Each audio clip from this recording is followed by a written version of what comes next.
오늘 우리 주신 하나님 말씀은 예레미야 20장 7절에서 11절입니다.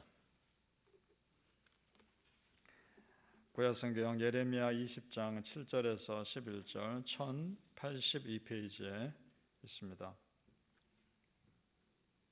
우리 7절부터 같이 읽겠습니다. 시작. 여호와여, 주께서 나를 권유하심으로 내가 그 권유를 받았사오며 주께서 나보다 강하사 이기셨으므로 내가 조롱거리가 되니 사람마다 종일토록 나를 조롱하나이다. 내가 말할 때마다 외치며 파멸과 멸망을 선포하므로 여호와의 말씀으로 말미암아 내가 종일토록 치욕과 모욕거리가 됨이니이다. 내가 다시는 여호와를 선포하지 아니하며 그의 이름으로 말하지 아니하리라 하면 나의 마음이 불붙는 것 같아서 골수에 사무치니 답답하여 견딜 수 없나이다. 나는 무리의 비방과 사방이 두려워함을 들었나이다. 그들이 이르기를 고소하라, 우리도 고소하리라 하오며 내 친한 벗도 다 내가 실족하기를 기다리며 그가 혹시 유혹을 받게 되면 우리가 그를 이기어 우리 원수를 갚자 하나이다.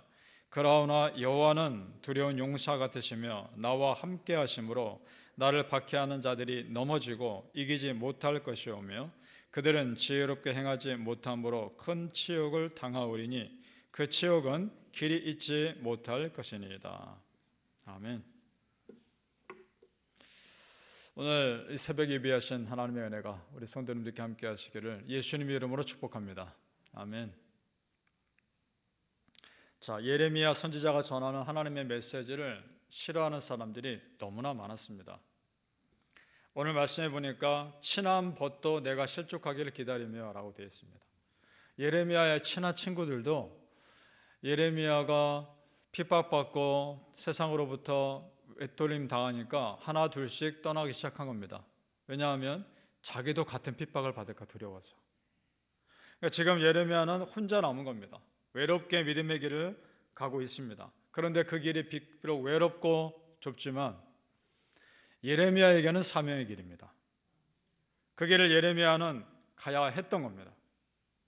13절에서 14절 마태복음 7장 13절 14절에 이런 말씀이 있습니다. 좁은 문으로 들어가라. 멸망으로 인도하는 문은 크고 그 길이 넓어 그리로 들어가는 자가 많고 생명으로 인도하는 문은 좁고 길이 협착하여 찾는 이가 적음이라. 아멘. 좁은 길이지만 그 길은 하나님께서 함께 걸으시는 길입니다. 믿습니까? 내가 걷는 그 길이 믿음의 길이고 아무도 나를 알아주지 않는다 할지라도 내 편에 누구도 없다 할지라도 내 그 길에 하나님이 계십니다. 그러면 된 겁니다. 이스라엘 백성들은 본인들이 듣고 싶은 메시지만을 들었습니다. 그러니 거짓 선지자들은 점점 많아지죠. 예레미야라고 그런 심판의 메시지를 전하고 싶었겠습니까? 그렇지 않죠. 그런데 이것이 하나님께서 전하라고 하는 메시지니까 부담되지만 감당했던 겁니다. 그렇습니다, 성도님들. 이것이 순종입니다. 그리고 이것이 사명 감당하는 길인 줄 믿습니다. 내가 좋아하고 싫어하고를 떠나서 하나님이 하라면 하시는 겁니다. 그 메시지는 너무나 분명했습니다. 하나님께서 이스라엘 백성들의 죄를 심판하실 텐데 아직 기회가 있으니까 이제라도 빨리 돌아가라. 그러면 용서하실 것이다. 심판하기로 정하셨다 할지라도 너희가 회개하면 용서하실 것이다. 그 말씀 전합니다. 그런 일들이 성경에 실제로 있었습니다. 심판이 정해져 있어도 그 심판을 돌이킨 일들이 있습니다. 어떤 일이냐? 요나 선지자가 아수르의 수도 니느웨에 가서 하나님이 심판하실 것이니까 회개해라 라고 전했을 때 그 아수르란 나라에서 왕부터 시작해서 백성들이 다 금식하며 회개합니다. 그 기도를 들으시고 하나님 용서하십니다. 아수르라는 나라가 얼마나 잔인한 나라입니까? 잔인하게 이방 민족들을 핍박했던 나라 아닙니까? 그걸 심판하려고 정하셨을 때 그들이 회개하니까 그 이방 나라도 용서하십니다. 이방 나라도 용서하신 하나님이 자기 당신의 사랑하는 백성 회개하면 용서하지 않겠습니까? 그러나 이스라엘 백성들 절대 돌이키지 않습니다. 오히려 그 말씀 전하는 예레미야를 핍박하고 죽이려 합니다. 1절과 2절을 보시죠. 예레미야 20장 쭉 올라가셔서 1절과 2절 같이 읽겠습니다. 시작. 임멜의 아들 제사장 바스울은 여호와의 성전의 총감독이라. 그가 예레미야 이 일 예언함을 들은지라. 이에 바스훌이 선지자 예레미야를 때리고 여호와의 성전에 있는 베냐민 문 위층에 목에 씌우는 나무 고랑으로 채워두었더니, 자 보세요 여러분, 누가 누구를 때립니까? 하나님의 성전의 제사장이 하나님의 선지자를 때립니다. 그것도 부족해서 목에 나무 고랑으로 채워 가둬두고 있습니다. 하나님의 일을 누구보다 더 앞세우며 해야 될 제사장이 똑같은 하나님의 일을 하고 있는 선지자를 때립니다. 그렇다면 둘 중에 하나는 진짜가 아닌 겁니다. 똑같은 성령님이 역사하신다면 전혀 다른 메시지를 전할 수가 없는 겁니다. 지금 선지자 예레미야는 진짜이고 제사장 바스훌은 가짜입니다. 겉으로만 주여 주여 하는 자이겠죠. 신약 성경에 보면 예수님을 가장 앞서서 십자가에 못 박아 죽이려고 했던 사람들이 누굽니까? 제사장들입니다. 종교 지도자들입니다. 종교개혁 시대도 마찬가지입니다. 오직 성경, 오직 예수, 그 본질을 붙잡는 그 개신교도들을 핍박하고 압박하는데 가장 앞장섰던 사람들이 카톨릭 종교 지도자들입니다. 이걸 보면서 두려워해야 합니다. 왜냐하면 누구든지 믿음의 길에서 떨어질 수 있다는 것을 너무나 잘 보여주기 때문에 그렇습니다. 이 사람들이 처음부터 악했을까요? 아닐 겁니다. 처음에는 순수한 마음으로 하나님의 일을 하고자 결심하며 결단한 사람일 겁니다. 그러나 점차 그 마음에 욕심이 들어가기 시작한 겁니다. 그래서 첫 마음을 잃어버린 겁니다.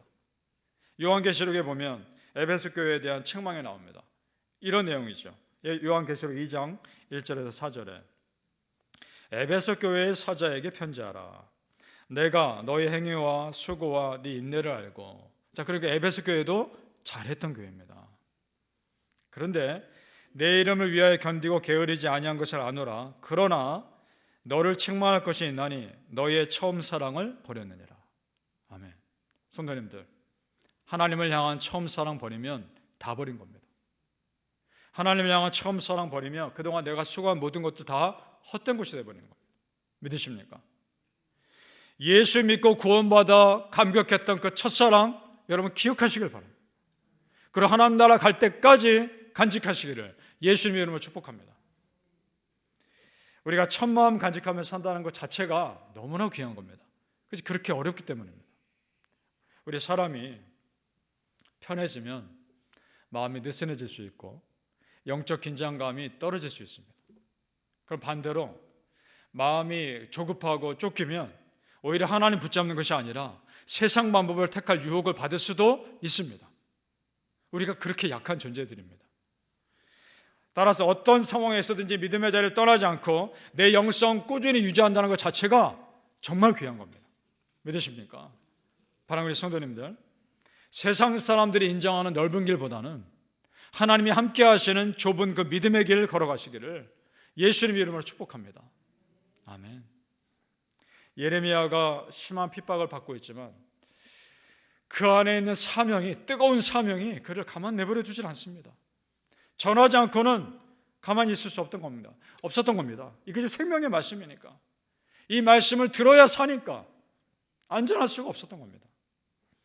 9절 말씀 우리 다시 한번 읽어보죠. 9절 말씀 시작. 내가 다시는 여호와를 선포하지 아니하며 그의 이름으로 말하지 아니하리라 하면 나의 마음이 불붙는 것 같아서 골수에 사무치며 답답하여 견딜 수 없나이다. 아멘. 사람들이 자기를 조롱하니까, 핍박하니까 이제 그만해야 되겠다, 다 내려놓고 싶고 다 그만두고 싶어도 누군가는 이 말씀 듣고 구원받을 사람이 있으니까 견딜 수가 없는 겁니다. 한 사람이라도 구원받으면, 회개하고 돌아오면 그 사람 구원받으니까. 이 모습은 마치 십자가 복음 전하는데 자기 생명을 다 바친 바울 사도의 고백과 똑같습니다. 바울 사도가 이런 고백하죠. 사도행전 20장 24절에 내가 달려갈 길과 주 예수께 받은 사명 곧 하나님의 은혜의 복음 증언한 일을 마치려 하면은 나의 생명조차 조금도 귀한 것으로 여기지 아니하노라. 아멘. 이것이 우리의 고백이 되길 바랍니다. 예레미야도 그렇고 바울도 그렇고 복음에 매여 사는 삶, 사명에 이끄는 삶을 살았던 사람입니다. 우리가 그런 삶 살길 바랍니다. 신약 성경에 또 보니까 예수님이 말씀을 전하는데 그 말씀에 찔림을 받고 오히려 예수님을 더 따르는 것이 아니라 그 말 듣기 싫어서 예수님을 떠난 사람들이 있었습니다. 예수님이 그 모습 보면서 얼마나 실망했을까. 그러자 예수님이 그 사람들 보면서 너무나 실망한 나머지 제자들에게 묻습니다. 너희도 가려느냐? 그러자 베드로가 참 귀한 대답합니다.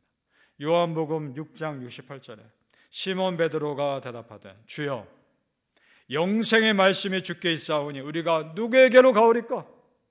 아멘. 믿습니까? 여러분, 우린 생명의 말씀 떠나서는 못 삽니다.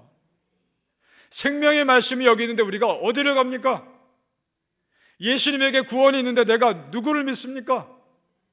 우리는 그 은혜 가운데 사는 겁니다. 지금 예레미야가 다 그만두고 싶어도 끝까지 말씀 전하고 수 있었던 이유가 바로 그것 때문입니다.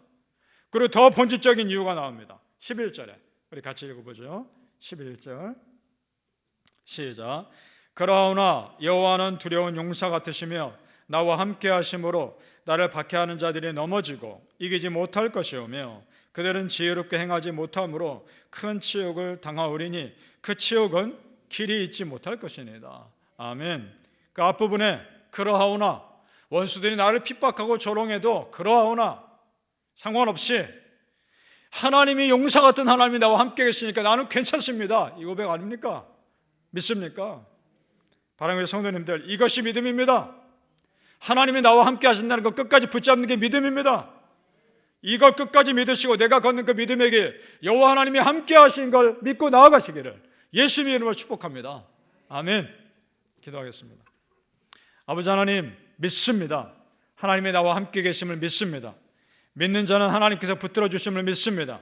아버지 하나님, 그 사명의 길, 나를 내 안에 있는 뜨거운 그 성령에 대한 성령 하나님의 은혜, 십자가 복음의 은혜, 그것이 전하지 않고는 못 견디는 은혜가 되게 하여 주시옵소서.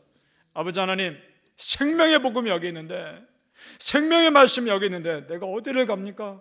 하나님, 평생을 하나님 옆에 붙어 있게 하소서.